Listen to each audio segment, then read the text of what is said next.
Welcome everyone to Litup 365 Summer Session 2.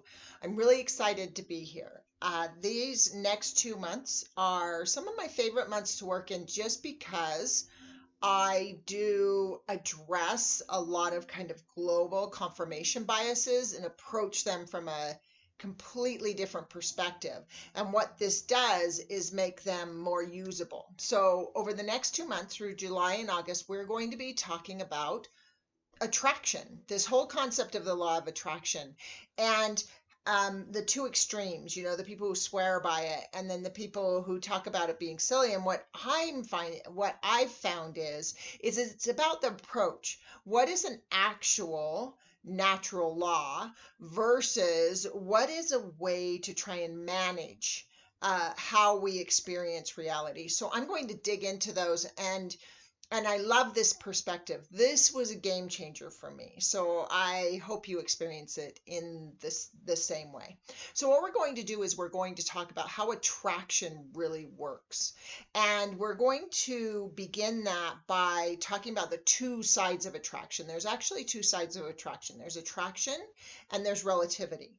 Now, attraction and relativity work together. Relativity is the way we see the universe, while attraction is the way the universe sees us. And what I'm going to do is get into the details of what I mean by that. So with your homework, I am actually going to be including this chart that is this comparison of attraction and relativity. And we're going to look at both, but I just want to run through this real quick, and then we're going to break them down individually. So I'm going to talk about the side of attraction and the side of relativity. So on the side of attraction, attraction is what we draw or attract to us, versus relativity is what we're drawn or attracted to. Attraction is what we believe, while relativity is how we see what we believe. Attraction is what we experience. Relativity is what we think we experience. Attraction is our law and relativity is our story. And so, like I said, we're going to dig deeper into this, and there are going to be practices and exercises connected. But I want to talk about each of these individually and kind of how they work together. So if we look at attraction as our rules and what we experience, and relativity as our story, what we think we experience, we can understand that there's a strong division between the two. And what I'm going to do is begin by talking about relativity first. So through the month of July, we're going to focus on the subject of relativity. So relativity is the subjective side of attraction. So subjectivity was a difficult thing for me to understand initially when I first started studying consciousness.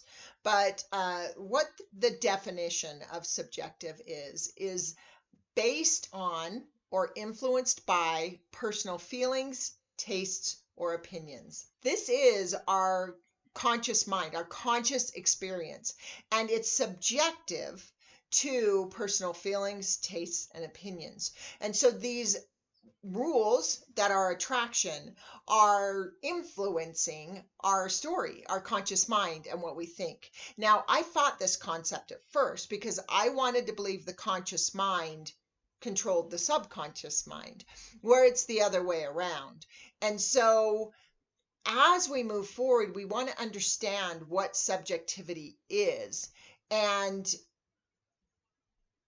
what our story is. So as opposed to our rules, what our story is. And I use the word story. A lot of people, they're not crazy about that word, but I think it's good because it's a narrative. So it's our narrative of the rules. So we have these rules, and then we have a narrative of how we apply those rules. So that starts to define what we're attracted to. So the way this is often approached is in this kind of absolute nature. That there's a saying I've had for a long time, which is the world is not an illusion. So the world out around us isn't an illusion, but we are all delusional. We all see it through the filter of our experience, and we can't see it without filter. We want to believe we can get to the point where we have no filter, but we can't have no filter. So think of it this way. Imagine the entire universe, right? Almost 8 billion people on the planet. Plus there's the entire history of humanity, all of the people that have existed throughout humanity. Now, each one of these people has a perspective, has a way of thinking. And so think of each thought you have throughout the day, all the thoughts you've had throughout your life, how many you've forgotten, right? Compile this thought, the thoughts you have, with the almost 8 billion people on the planet and the entire history. And think of each one of those thoughts in a big pile, right? So all the thoughts that have ever existed in every language, in every culture, in every century, all of these are compiled. There is no way that your brain can conceive of all of it. Can only conceive the portion it can contain, which is never everything. So we do have the filter of the fact that we can't see all perspective, right? And when it comes to attraction, we're attracted to what, to our current comforts, right? So what I want to do as we move forward is into this relativity is talk about the two states of consciousness. So we lay this really clear foundation for how this is working. So we're going to talk about the closed mind versus the open mind.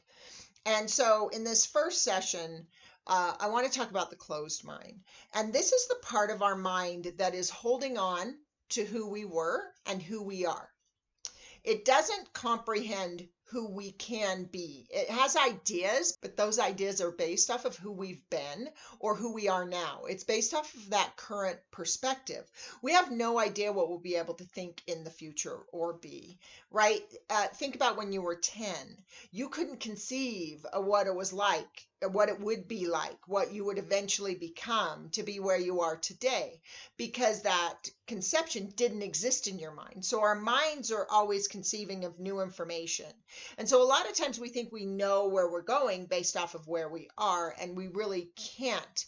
And we tend to almost keep ourselves in the same narrow place, in the same place, so that we don't go as far. Where you are now versus 10 is huge, because as a 10-year-old, you weren't locked into your identity.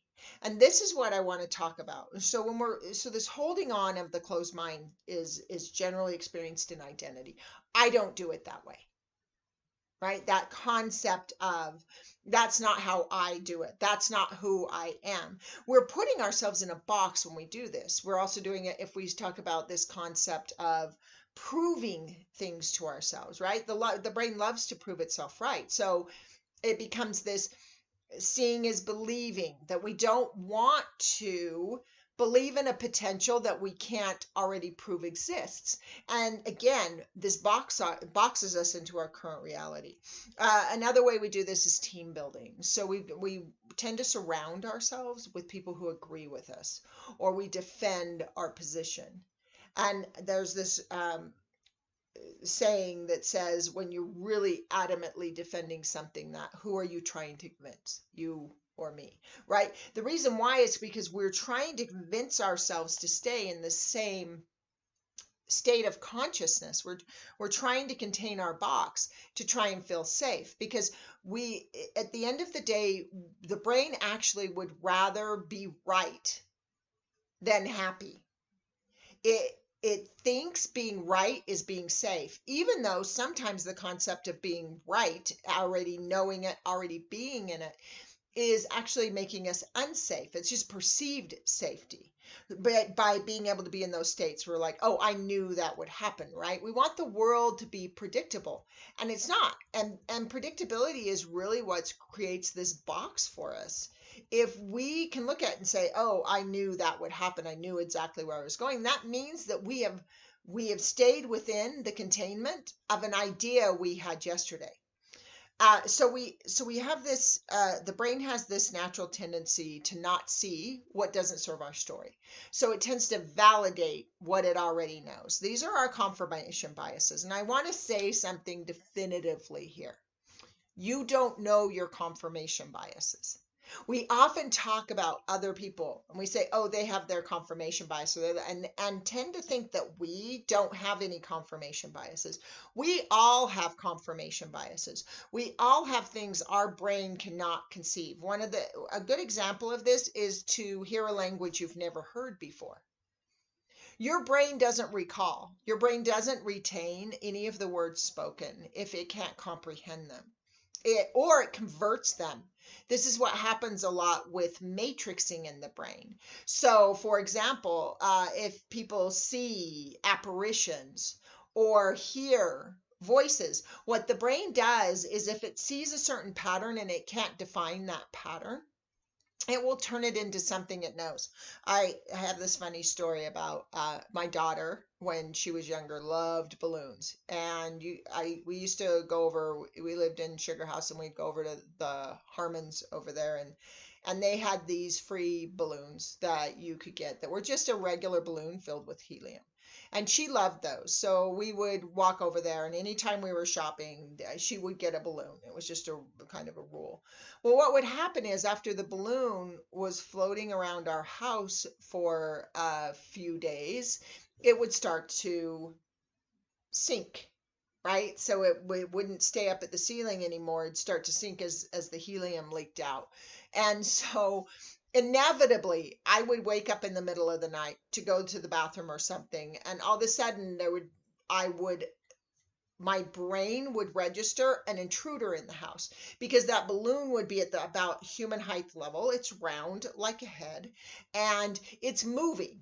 And my brain says, okay, if it's moving, human height level, and has a head, it's a human. And so I would freak out, and then I would stop for a minute and go, oh, wait, it's a balloon, right? And then I was fine again. But the initial decision of my brain was immediately matrixing what it saw, trying to fit it. Now, think of this. I had time to process and go, oh no, that's a balloon. But you're not always doing that with your brain. Your brain is continually doing that. When you see a color, you suddenly know the color. When you know a word, the fact that you understand what I'm saying right now are all of these rules of the brain that you're subjective to, that you hear and perceive in the way you perceive it. I had another interesting experience when I was in therapy. There was a book I worked through as part of my healing process, and I bought the book twice and did it twice because it was such a powerful book for me. And my therapist asked me to bring in the copy so we could go over it together just to review my progress. And the chapter 11 of the book was on self-nurturing, and that was not something I did. I nurtured everyone else and I didn't nurture myself. I skipped the chapter entirely in both copies of the book and didn't know it. The brain will do that, and you don't know. There's no way for you to know what you don't know. So I had no idea until I was with another person and she pointed it out and we had a long conversation about it. We don't know when our brain is doing this. Now, it's doing this, it's good that it does this, right? We don't want to have to sit there and systematically understand, oh, that's a tree, oh, that's a dog, or that word means this. That part of the brain that just knows things quickly is imperative for us to be able to move through without this arduous journey of trying to process information. When I had my car accident and brain damage, it was difficult. It was difficult to know how my brain could work, but it wasn't working, and that I had to labor over everything. So it's good that our brain does this. However, we don't know our biases, so we can get stuck. This is that yellow truck story, that thing that says, if I say yellow truck, you're going to go see yellow trucks all over the place for the next day or two. Well, where were all those yellow trucks? Did they not exist before? Of course they existed, but we don't see them. And so what we do is we tend to believe and only see those things that validate our story. So the question we're going to get into is, how do we know our story? How do we start to reflect on that, notice that enough to have an impact on it? And so part of the things we're going to look at are, first of all, what are we attracted to? I'm going to ask you a lot of questions and that's through the next section. Those questions will be in your homework, so you don't need to worry about tracking any of them. But I want you to just kind of be in a conversation with yourself for a moment about it. So when we start to look at what are we attracted to, so one of the things that first comes to mind when we talk attraction is relationship, because the word attraction is often tied to relationship. Good examples of how we use confirmation bias here are saying someone isn't our type. If we say they aren't my type, then we are immediately excluding what we haven't experienced before. And if you haven't had a good, successful relationship, if your relationships aren't working, I always say never date anyone you're attracted to, because what you're attracted to doesn't work. Now, this doesn't mean you have to date someone you find unattractive. This is where I talk about go and interact with the person that you can't understand, that you can't conceive of, that you get no mental picture of. You're just like, oh, there's a person, but I get nothing from them. I don't get a feeling of who they are. They're not familiar to me at all. This is how we move out of these biases, is by stepping into things that we can already predict. Another one where we tend to do this is staying in the same jobs. This is what I've always done. Saying this, oh, this is how I do things. This is what I've always done. There's a real trap to longevity, right? We have the trap of longevity, where we've been doing it for so long, so we feel like we're experienced and we have some expertise, and our social system validates that, right? Other thing is investment. We stay in a place or relationship or job or situation too long because of how much we've invested in it. We're still waiting to get that return on investment, right?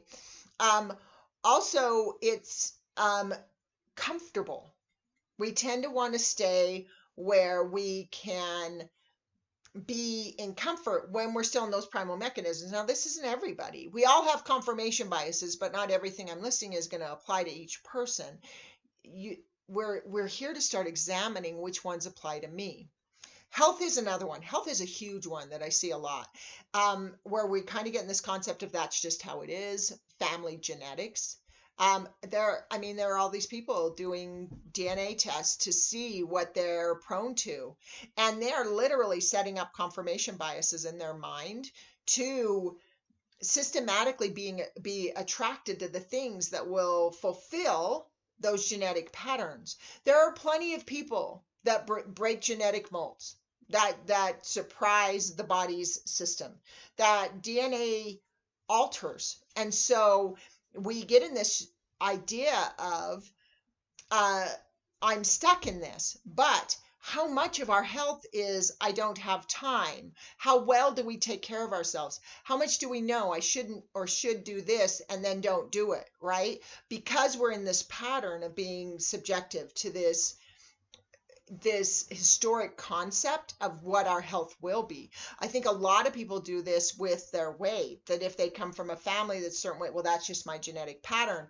I've known a lot of people that just say, well, I just have a low metabolism. But metabolism is determined by activity, right? The activity of the body. I used to have a really high metabolism because I had a panic disorder. I had PTSD. And so I was having palpitations and tachycardia all the time. My heart would race. So I was having a cardiovascular workout several times a day. When I cured PTSD, I started gaining weight because I now had to effort to build my metabolism, right? But we tend to start to create these boxes that become where the story becomes more comfortable than our actual happiness. Last month, we talked about perfect outcome. This is another one. We get so tied to the idea of how a thing should work out, or are perceived happily ever after, or where we should be, that we won't take a different path. And this can be devastating for people. A lot of people do this. So realizing the importance of the impact our subjective reality has on us. So realizing the power of that story, of that narrative, and how it limits us, right? There's a great saying from Joseph Campbell that is, if you can see your path laid out in front of you step by step, you know it is not your path. Your path you make with every step you take. That's why it's your path, right? We have these rules of engagement and like social responsibility and self-sacrifice, and I haven't done it that way and we don't do it that way. That's another big one, is my tribe doesn't do it that way, and so I don't want to step out of that box. But the problem is it's tying us to this limiting concept of reality that's actually making us unhappy and sometimes even devastating our physical health and well-being. So what I'd like you to do at this point is I'd like you to just close your eyes for a moment. And I'd like you to ask yourself the question. Again, these questions will be in the homework, but I'd like you to just contemplate them here for a minute with your eyes closed. What if you didn't know what was next? What if you didn't have a plan for your future? What if you didn't have any plan, any responsibility or expectation about what was to happen next? What if you just focused on what you will do today? Just think about that. What if where you were going, how it was happening, all of that was gone, and all you focused on was what you will do today? How does that feel? Is it a relief? Is it scary? Connect with how that feels in your body. We are attracted to our story because it is familiar, but our story can be devastating. I'm going to share one more little story from my experience with you, and then we'll get into homework. Again, we'll have these questions. There will be a lot of self-reflection. Next session, we're going to talk about the open mind. And but I want to share this story. I've been a person, I came from a family that had a lot of financial struggles, so we tended to live in a feast or famine mentality. My dad actually, especially between my mom and dad, made significant enough income, but there was just this consciousness of lack. And so when I was out on my own, I was experiencing the same thing. And it was interesting to me that there was a point where I realized, wow, I have 3 jobs. I was doing 3 different jobs. And I just became really aware of that, like that this is what I'm doing to, in life. And I thought it was about that money, that feast and famine thing, but it wasn't. There was a day where, so I like the kind of reality TV that's like contests or about people making growth or progress. I was watching these shows and I just noticed shortly after my first realization about having 3 jobs, I noticed that I was watching this show and a lot of the people being interviewed were people saying how wonderful their mother was, how the reason why they were on this show, or why they'd become successful in their field, or why they had a good college education. The reason why that had happened is because their single mother worked so hard and to give them a successful life. And over again, I heard them say, my mom worked 3 jobs. My mom worked 3 jobs. And all of a sudden, the pieces clicked together. And I said, oh, wait a minute. If I obviously have this underlying concept that is affecting my reality that says to give my child a better life, to be able to make sure they're successful in the world, I need to work 3 jobs, because that's what mothers do if they want to build successful lives for their children. Because when I was young, there were so many times that as I started to succeed, as I won spelling bees or was asked to join a gymnastics team, we never had the money that I could join. So I'd work for this success. And then when came time to become part of the team, we didn't have the money, so I couldn't. And the irony was, is I was repeating both stories. And so it was a real moment of awakening. So this is what we really want to do, is we want to start capturing those stories we're living by, those narratives that we aren't even noticing or that we aren't even aware of. We are going to talk about how to become more aware of those narratives and how to be help the mind be willing to move into a different state of consciousness. So again, this next 2 weeks will be a lot about self-reflection. There will be some exercises.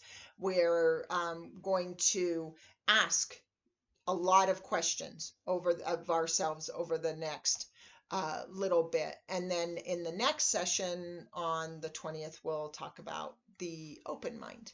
So thank you very much. I really do. I want to invite you to be patient in this process and be willing to see. If there are any aspects of your life that you're not happy with, this is an opportunity to move beyond those. And so it might be difficult to see at first, but be willing to see, because even 1 or 2 minor realizations will lead to dramatic shift in your life. And as we move into August, we're going to talk about how to change all of those at a very deep level. So again, I hope you have a beautiful day, and I hope you're kind and patient with yourself in this process. But I do want you to keep the same deep determination of movement, right? We're in summer, so this is going to be a very active process. We're not going to be in deep meditative reflection. We are going to be active moving reflection. And so remember to keep that same focus, and remember, fall is coming. So we're going to reap the harvest of our work. So the harder you work, the more reward you'll receive. So I think that's it for today. I will look forward to seeing you at the next session.